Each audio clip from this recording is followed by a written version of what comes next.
What up, what up? Hey guys, this is Gavin with MLS Now podcast. Thought we'd do something different today. There was recently an article posted by CNBC. I think there was an interview that was done with Don Garber, and one of their journalists or whatever sat down with Don and asked him some questions. And obviously this stuff is usually scripted anyways, so we can't read too much into it, as y'all know, but I still want to sit down. It's always interesting to see what the script says, essentially, and what the communications are, and if we can read a little bit into it. So thought I would do a little something different and watch the video with you guys, with our listeners of the podcast and the YouTube video. I haven't seen the video yet, so this will be a first time watch through. I'm interested to see what Don says. But first I just want to look through the article. It's with Alex Sherman from CNBC, so he deserves some credit. And yeah, so let's see. Major League Soccer Commissioner Don Garber said the state of soccer in US is strong and Apple subscriptions are exceeding expectations. Interesting. We haven't seen any data around Apple subscriptions, so always good to see that they are ahead of expectations, obviously. Messi, and Suarez, and the whole Barcelona crew down in Miami help with that, but still good to hear that they are exceeding the set metrics that they identified.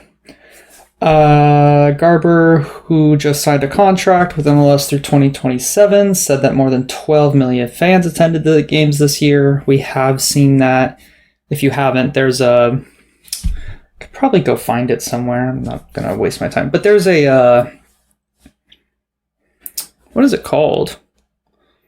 A graphic. There's a graphic going around that essentially shows that we being MLS are the second ranked league out of all leagues in terms of attendance.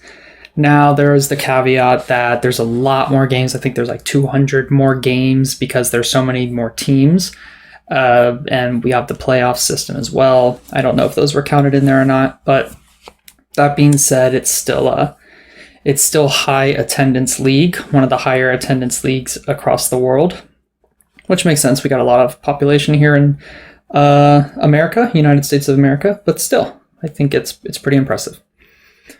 So more than 12 million fans attended games this year, and that enthusiasm translated to watching games outside the stadium too.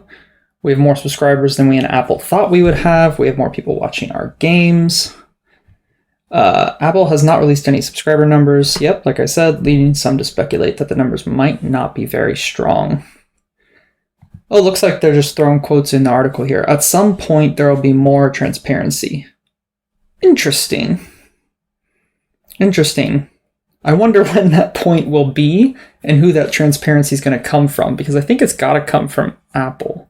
So maybe that's him asking for transparency, for more transparency, to say, hey, like, we want to prove to people that our data is good and that it's not just lip service from the league. So interesting that's a quote. I'll have to see the way he says it in the video. Yet the soccer commissioner said he's exceedingly happy with the relationship, noting that Apple gives MLS the platform to make every single game a national game. They've also streamlined start times, meaning matches now begin at 2 different times instead of 60 different times to make it easier for fans to tune in. No. It's streamlined. Everybody tunes in at 7:30 p.m. Eastern time and 10:30 p.m. Eastern for the West, so 7:30 p.m. local for the West. But like, so frustrating. I'm sure it's great from like an efficiency standpoint and like preparing for everything. It makes it so much easier for the league on the back end. But for fans, it is so hard to watch all the games. We've had this conversation a million times on the podcast. So hard to watch all the games when they're all at the same time, essentially. And MLS 360 does the highlights. Sometimes you don't want to watch the highlights, you want to watch the games. So that's what I'm calling out here. We have the ability to have technology and data and multi-stream experiences, things we wouldn't have been able to do with linear, perhaps even with other streaming services, Garber said.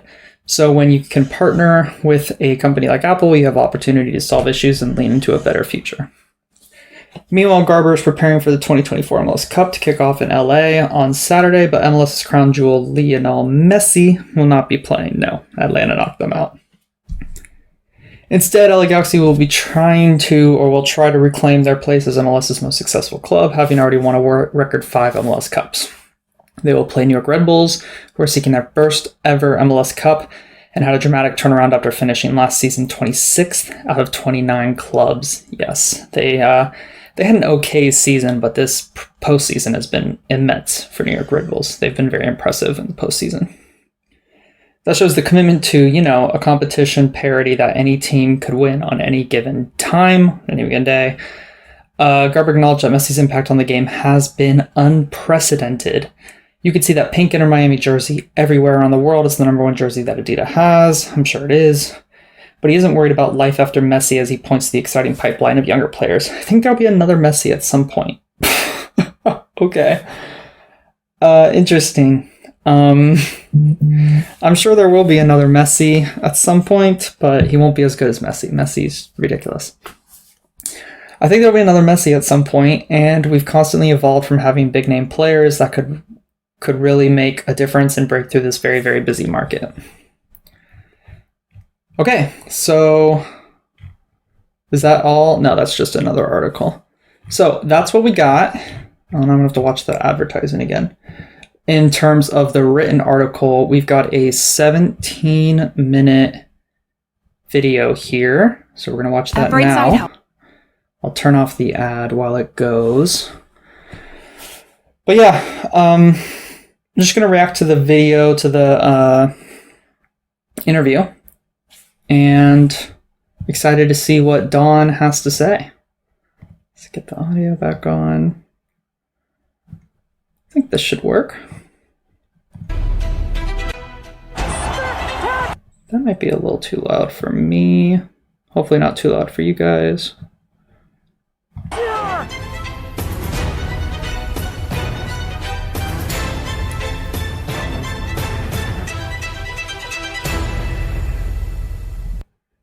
Okay, so this is like a running series that they do.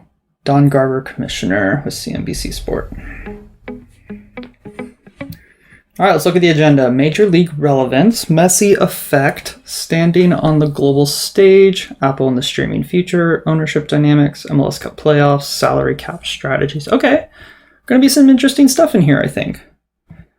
All right. So where are we in the evolution of the MLS in terms of your presence within this country? Like, is it fair to call you guys part of the big 5 professional sports leagues? Absolutely. And, not just because... Big 5.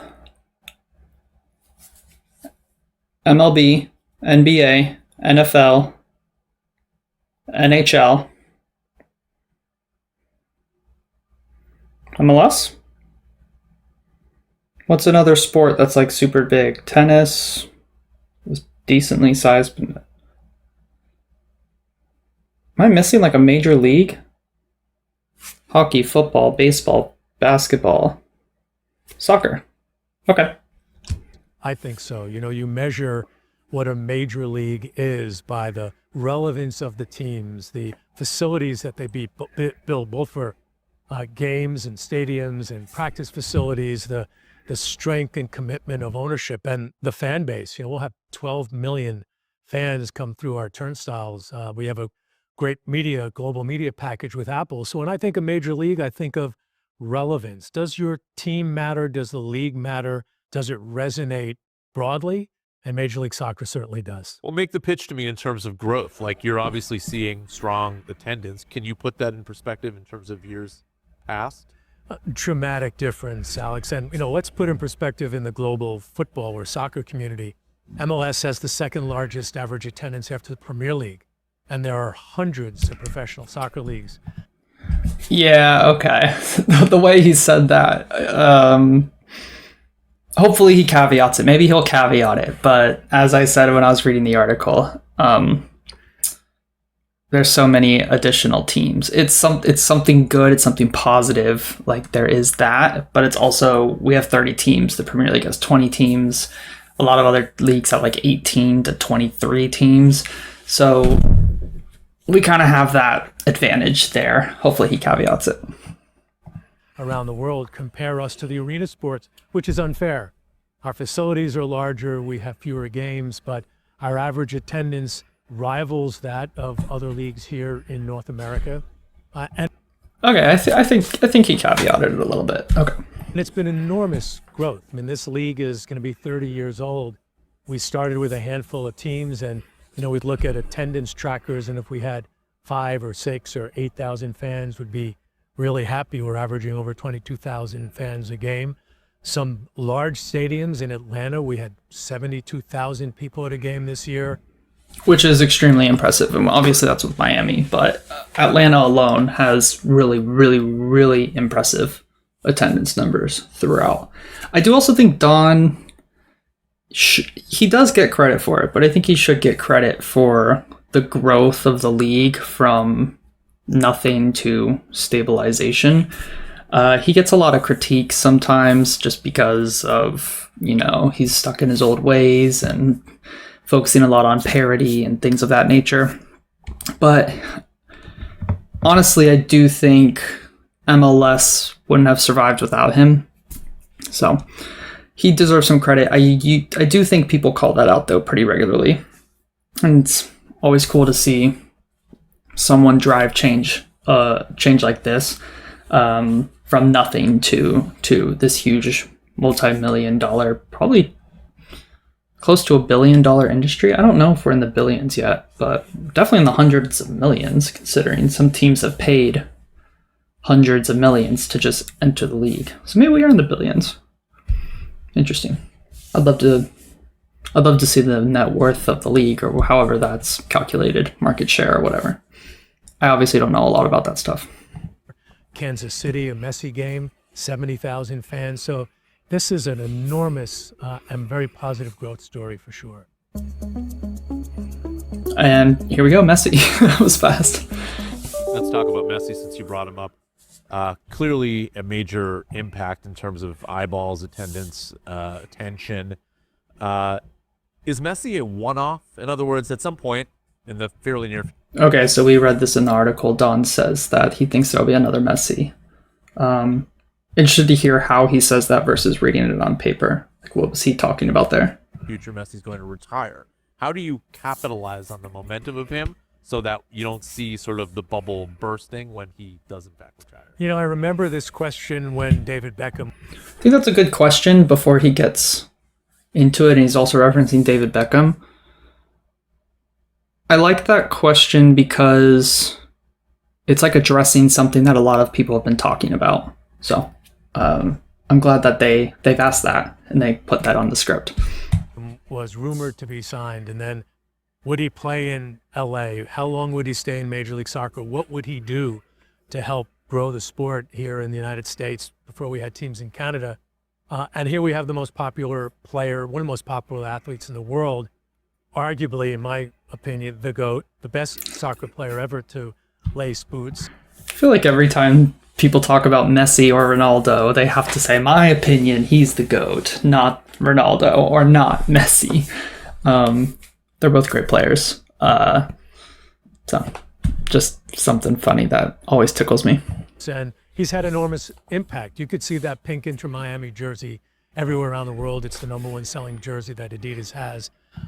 I know we read that in the article, but yeah, they're at Orlando City games. You see them out and about in Orlando. It's a very popular jersey. And I think there'll be another Messi at some point. And we've constantly evolved from having big name players that could really make a difference and break through this very, very busy market, both domestically and globally. But I'm as excited about the young players that are in Major League Soccer and the kids that are coming through academies. The fact that in our MLS Cup we'll have 2 great 22 and 23 and 24-year-old players that really, really are big stars in their country, played for their country's national teams. All right, so I think I misread that when he was talking about Messi. Not that there'd be another player as good as Messi, but that MLS will have another big player come and play in the league, which is encouraging. I mean, reading between the lines, that makes it sound like they're going after big players still, and that's exactly what we want.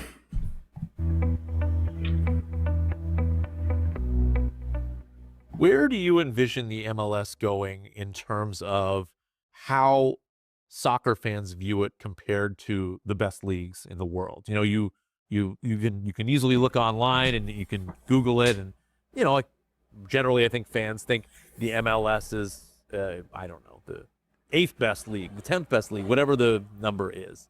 Do you want to get to a point where you are considered to be at the same level as the European countries, or is that not really a goal? No, it certainly it is a goal. I mean, I think any business needs to constantly evolve, but how you measure what best is, I think, is different depending on what lens you're looking at.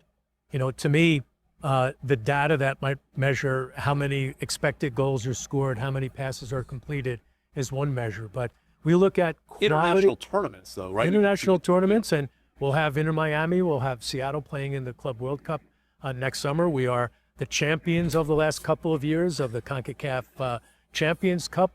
Being better than Mexico has been a big goal of ours, and years ago, Alex, we couldn't even get on the field against Mexican clubs, and now. Okay, I wanted to give him time to provide the answer. I think obviously the target is to match Europe. And honestly, the target should be to surpass European competition. If you want to be a serious business, you have to have aspirational targets, then you have to figure out how to get there over a long-term strategy. It's just, that question, not a fan of that question, but not a big deal.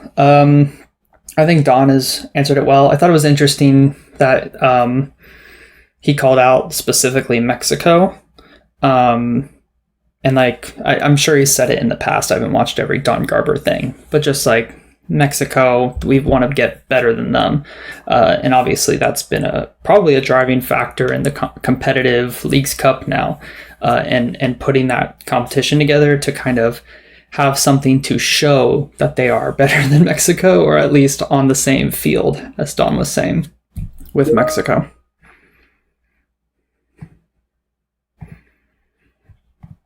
It's a good match. We'll win 5 or 6 out of 10. I think the important thing is, how do you really measure what success looks like? I look at our stadium environment. I look at the quality of our facilities. I look at the fact that our players really care about their clubs, care about the league. And ultimately, we're the North American version of the global game.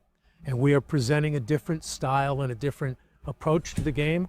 And ultimately, if you were to ask this question to somebody in England or Italy or Spain or in Argentina, they look at Major League Soccer and say, hey, we want to be more like them. So I feel pretty good about our referential measure against every other professional league. How do you view the... Now, I'm not sure if that's the case currently. I don't know if he was saying that or if he was saying that's where we want to get to. I'm sure there are aspects of MLS that some leagues and some fans do want to be like. Maybe not the playoffs, but the financial stability, for one, and the rules behind the financials. We're seeing in the Premier League a lot of stuff going on about the financials. So that could be something, but I don't think right now many people across the world are saying we want to be like MLS. And so maybe that's somewhere they're striving to get to.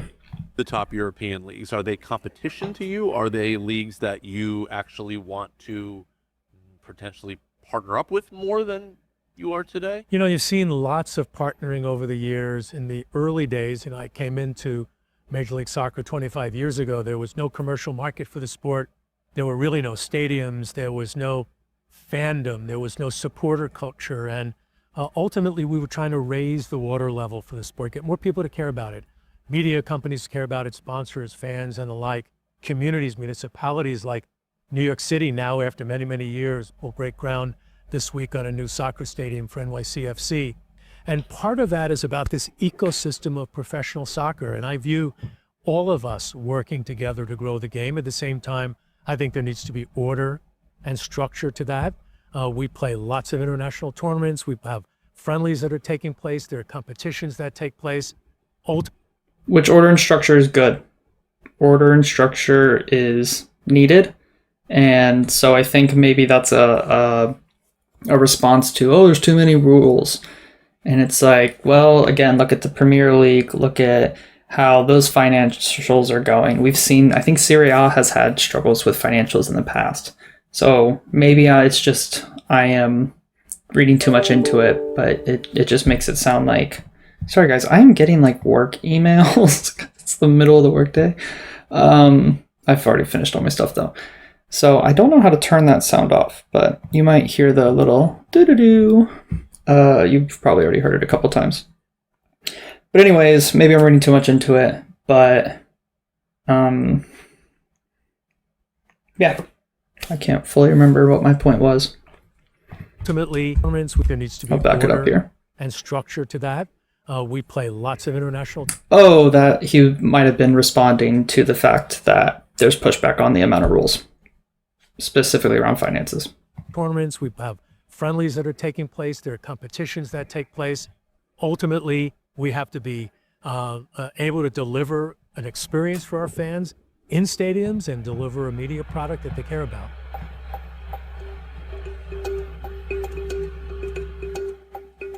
All right, let's talk about your deal with Apple, because one thing I think maybe skeptics say is that, well, not that many people watch Apple TV Plus, and so, you know, I'd like to watch the MLS, but I can only subscribe to so many services, and that one is one that I can leave aside.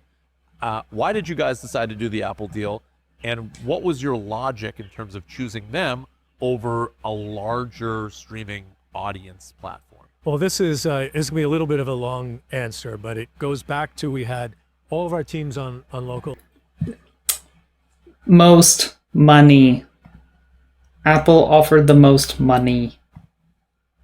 And probably the most streamlined whatever, like he said in the article that we'll hear him say. Money's the driver. So.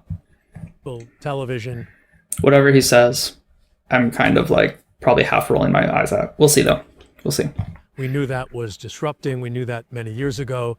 We had 60 different start times with our linear broadcasters. We get not a bad thing. Program. Maybe a bad thing efficiency wise, but like, could we cut it down to like 40? Doesn't have to go down to 2. Whatever. And the way the broadcasters wanted to put our games as opposed to when our fans wanted to see our games.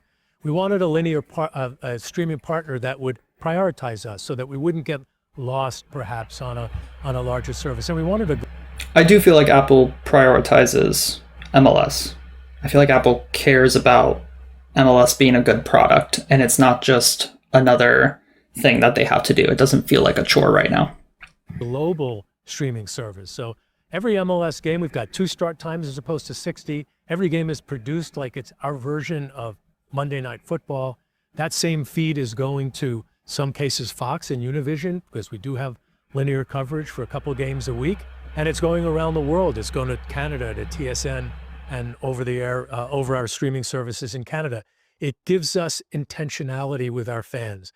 Our fans said to us, we're watching most soccer from a streaming service, so we're delivering them best in class in terms of MLS Season Pass.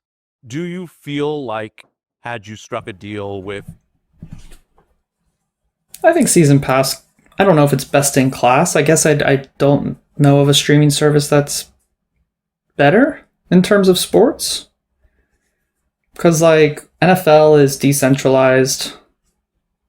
Well, I guess if you have NFL Game Pass, but then they have Thursday Night Football on Prime, so I don't know. I don't know enough about the other sports, but maybe it is best in class.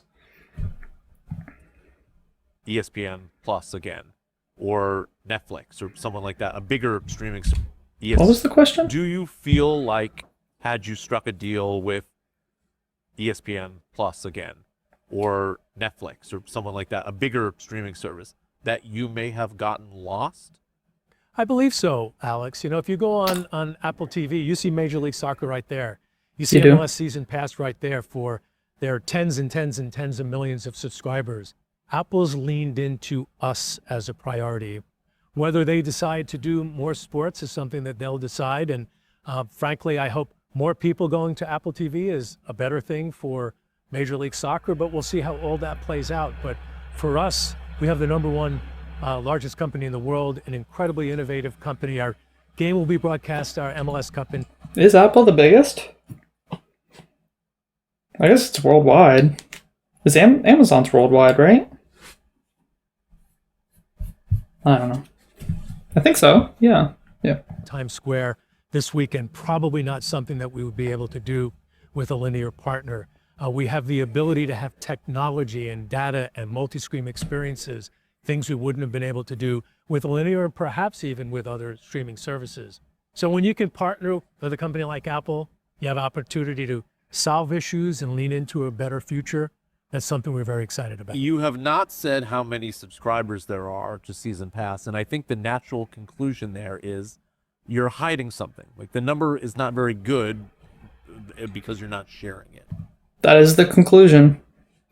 Is that right? It's not right, and we Of course he says that. have more subscribers than we and Apple thought we would have. We have more people watching our games. Remember, we have every single game is like a national game. So think about the difference between a local viewer and a local sports regional, and now having that Seattle game was playing Vancouver broadcast around the world. At some point, there'll be more transparency. But putting them at the same time reduces the potential to watch that for me. Orlando City, maybe not that game specifically. Atlanta play Columbus at 7:30 p.m. Eastern. I'm watching Orlando play Cincinnati. I just am. I'm not watching 360 while my team's on. And so there's a reduction in ability to watch the other Eastern game at the same time. And so, yeah, it is technically a national game, but your fan base, I feel like the strategy shouldn't just be fans of their team only want to watch their team. I think that is the majority. And so maybe I'm just being a complaining minority in this aspect, but I feel like the strategy should be to try to get people to watch other games of other teams. Instead, what they've done is you watch your team and then you watch 360, or you watch 360 and then you watch your team. Maybe that's what they're aiming for. I don't like that strategy, but maybe they do. And maybe the numbers played out to that's the best way they're going to make the most money. Apple and other streaming services aren't distributing subscriber numbers, but we'll see how that looks in the future. Are you advocating for more transparency? We always are. Okay, so you want the number out there. I think the number will get out there, and I think we'll work together. Our chance. Just tell us. That's true. I think that all of us would like to see more transparency. They will have to say the number is what you're insisting. This is not a MLS issue. This is an Apple issue. Correct.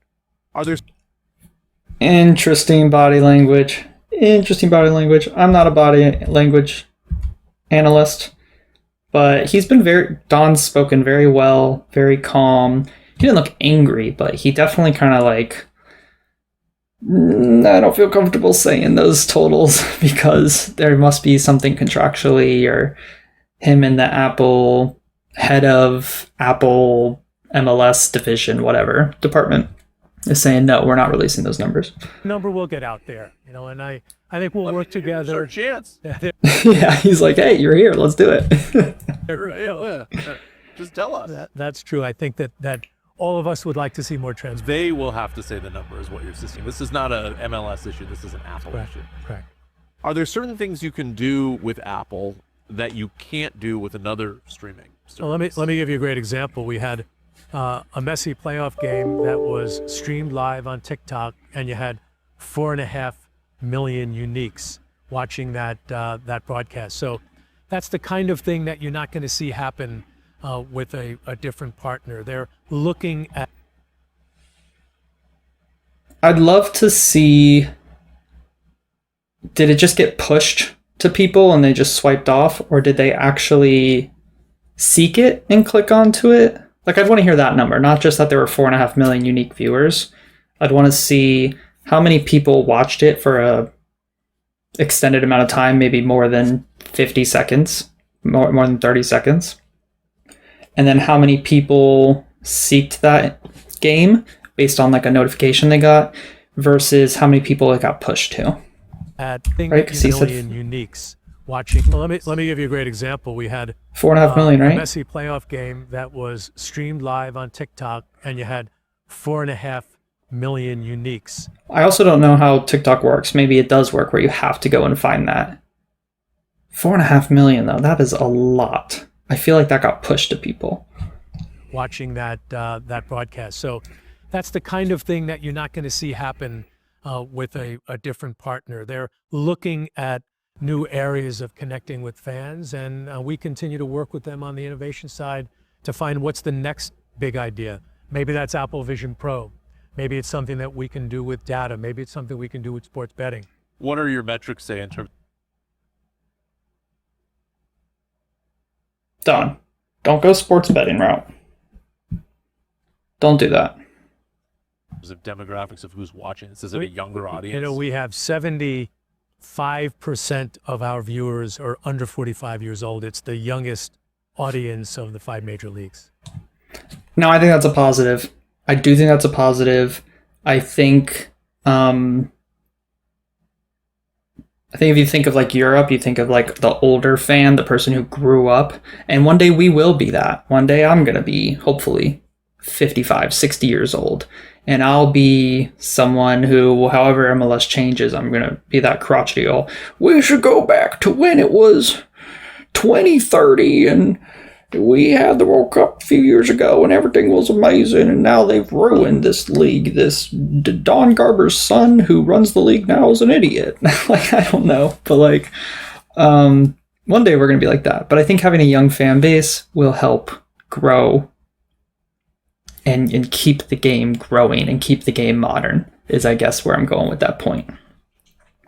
One direction, though, that we've seen in terms of other sports and other leagues, NBA, NHL, is that as these regional rights come up, there seems to be a push toward broadcast stations actually picking them up. And you speak to the commissioners of these leagues and they say, we're in favor of this because we want maximum reach. And so these are free games that are available on people's broadcasts. You guys have taken this in another direction where it's like, we're just going to throw all the rights from a streaming standpoint on Apple. And so they kind of control it all. And unless you're a subscriber, other than the few free games you get, you can't watch them. Does that limit your reach of MLS? It really goes back to where were we? We have 600 games that. This is such a scripted answer. Like, doesn't directly answer the question. Just, oh, actually, I'm going to go this route with my answer. It's a yes or no. Does it limit your reach? Well, you have to go back to where we came from. We came from ESPN, and we went to Apple because they gave us the most money, and this was a part of the contract. At the end of the day, yes, it limits your reach, I think. Which Apple makes it free, but you still have to go onto the app, and that's not a standard app to watch soccer, to watch cable. Like, it limits your reach. We produce. You can't. Where were we? We have 600 games that we produce. Every game is produced as if it was a MLS Cup in terms of the quality of production, and our fans have been really excited about that. We have 6 free games a week. We have games on Fox. We have games on Univision. We have a number of games that are in front of any paywall. Free. On Apple, and this. Well, okay, if you only have the Apple app and you don't pay for the Apple app, or for Apple TV Plus or whatever, and you don't have cable, then yeah, it would be free, but if it's on cable, it's not free. You're paying for cable. Really is. You all know this. Is a leaning into what the next step is in the viewing experience, being able to put data on screen in ways that others can't, having a multi-screen experience. And part of that is leaning into a partner that is a streaming service. So I think there's more free than we've had in the past, more viewership to that, and we're pretty excited about the streaming future.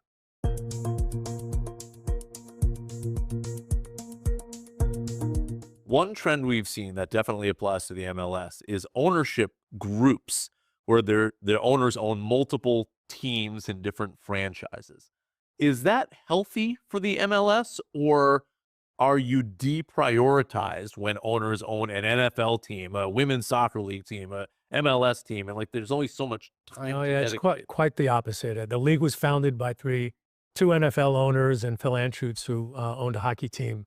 And today, almost every team, with the exception of 4 or 5, is what we call a multi-team operator. It could be a big company like Phil Anschutz. It's just the way of the world nowadays. It's just the modern business for sports. So maybe there's a little deprioritization, but I don't think it's a big deal. And AEG or Author Blank and AMB. But it could be a guy like David Blitzer, who owns an NBA team, a hockey team, 3 or 4 soccer teams. And I think that this idea of having efficiencies and being able to have the kind of staff that can be leaning into next generation data or can utilize a global scouting service or has best in class understanding of the fan experience or a stadium experience, who can offer MLS, probably the smallest of their holdings, the opportunity to benefit from larger investment and then larger capabilities.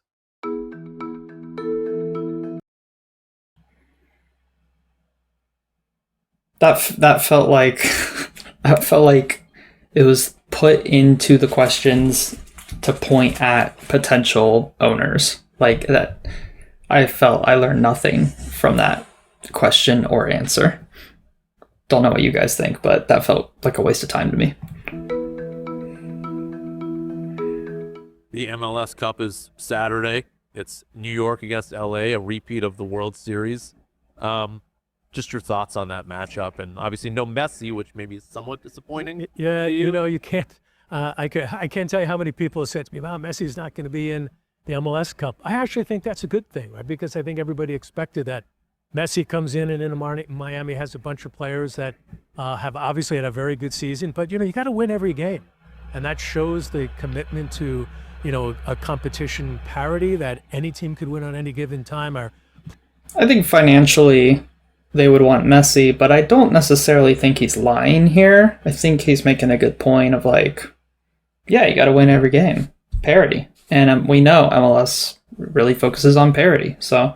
I think this is something that Don probably actually believes that he's saying, and it's not just like something that he's saying. I think it's a realistic answer, essentially. Playoffs are exciting, and there've been a bunch of upsets. We have Marco Reus, who's a very famous player from Germany, Emil Forsberg, a super famous player from also from Sweden, but a European guy. 2 young players from South America. The LA Galaxy won 5 MLS championships, and the Red Bulls, who haven't won any. So it'll be a great game. It's going to be in Dignity Health Park, which is a beautiful facility, and very excited about it. Interesting he got the name of the stadium wrong. Probably not that big of a deal, but you would think that he would know his stadium names. He got it mostly right. Dignity Health Park, but it's Dignity Health Sports Park. Last question, I want to ask you about the salary cap of MLS, because there are people that look at this and say, look, the thing that's holding down the MLS is that they're only allowed, free exceptions on players in order to spend money like these other leagues are paying money. Does that need to change? Why is the salary cap the way it is? I don't think people fully understand it, Alex. I mean, if you're going to look at what Miami spends on their 3 designated players and what there are other mechanisms for them to pay players outside of the salary cap, and all other clubs do that. We have teams spending 50, 60, 70, $80 million a year, more than many, many other European leagues. We have a thoughtful process. Invest in those players. Gabriel Peck, a young player that's playing for the Galaxy, was a $10 million acquisition. He's a young guy. He's probably worth $20, $25 million today. Teams could make those decisions in ways that work for them, and our system works for us. And I don't think any team has. I wonder if he's talking about like the money put into bring the players in and like player hospitality and like getting them a home and getting them integrated and getting their family. Something like that. Maybe that's what he's talking about.